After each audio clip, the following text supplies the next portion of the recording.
ఉద్యోగాల భర్తీ అంశాన్ని కాంగ్రెస్ ప్రభుత్వం ప్రతిష్టాత్మకంగా తీసుకుంది. ఎలాంటి వివాదాలకు తావు లేకుండా ఉద్యోగ నియామక ప్రక్రియ పూర్తి చేయాలని భావిస్తోంది. అయితే ప్రభుత్వం విడుదల చేసిన జాబ్ క్యాలెండర్లపై అసెంబ్లీలో రగడ జరిగింది. ఉద్యోగాల సంఖ్య లేకుండా జాబ్ క్యాలెండర్ అంటూ బీఆర్ఎస్ విరుచుకుపడుతోంది. తెలంగాణ నిరుద్యోగులు ఎప్పుడెప్పుడా అని ఎదురుచూస్తున్న జాబ్ క్యాలెండర్ ను ఎట్టకేలకు ప్రభుత్వం విడుదల చేసింది. అసెంబ్లీ సమావేశాల్లో భాగంగా జాబ్ క్యాలెండర్ ను డిప్యూటీ సీఎం భట్టి విక్రమార్క సభలో ప్రకటించారు.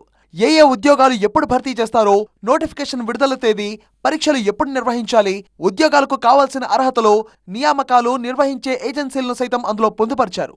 ప్రభుత్వం ప్రకటించిన జాబ్ క్యాలెండర్ ప్రకారం గ్రూప్ 1 పరీక్షలు అక్టోబర్లో, గ్రూప్ 2 పరీక్షలు డిసెంబర్లో, గ్రూప్ 3 పరీక్షలు నవంబర్లో జరగనున్నాయి. నవంబర్లో టెట్ నోటిఫికేషన్ విడుదల చేస్తారు. వచ్చే ఏడాది జనవరిలో ఈ పరీక్షలు జరగనున్నాయి. ఎస్ఐ, పోలీస్ కానిస్టేబుల్ ఉద్యోగాల భర్తీ కోసం వచ్చే ఏడాది ఏప్రిల్లో నోటిఫికేషన్ ఇస్తారు. ఆగస్టులో ఎగ్జామ్స్ ఉంటాయి. ఇక హెల్త్ డిపార్ట్మెంట్ లో పలు ఉద్యోగాల భర్తీ కోసం సెప్టెంబర్లో నోటిఫికేషన్, నవంబర్లో పరీక్షలు జరగనున్నాయి. ఫారెస్ట్ బీట్ ఆఫీసర్ ఉద్యోగాలకు వచ్చే ఏడాది ఫిబ్రవరిలో నోటిఫికేషన్ ఇస్తామని తెలిపారు.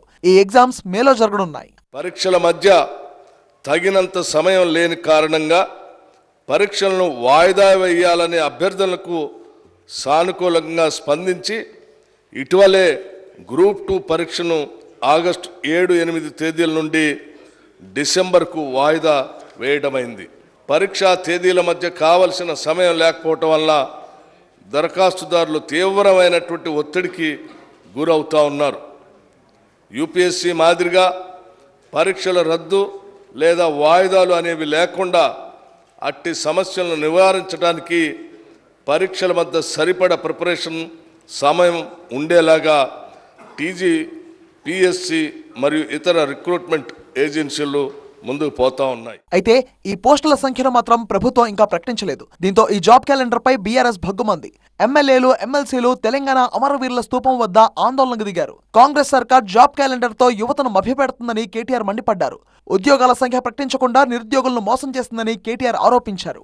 అడ్డగోలు జమాబందీ ఏది పడితే అది రాసుకొని వచ్చినారు. మభ్య పెట్టి ఎక్కువ కాలం మీరు నడపలేరు. మార్పు అని ఎక్కువ రోజులు ఏమార్చలేరు. తప్పకుండా ప్రజలు తిరగబడే రోజు వస్తుంది. ముఖ్యంగా మీరు ఎవరితోనైతే గోక్కోకూడదో వాళ్లతో గోక్కుంటున్నారు. తెలంగాణ యువతతో, తెలంగాణ పిల్లలతో. కాంగ్రెస్ పార్టీ వన్నీ బక్వాస్ మాటలని మండిపడ్డారు హరీష్ రావు. కోటి ఆశలతో ఎదురుచూస్తున్న నిరుద్యోగులకు క్యాలెండర్ బోగస్ గా మారిందన్నారు.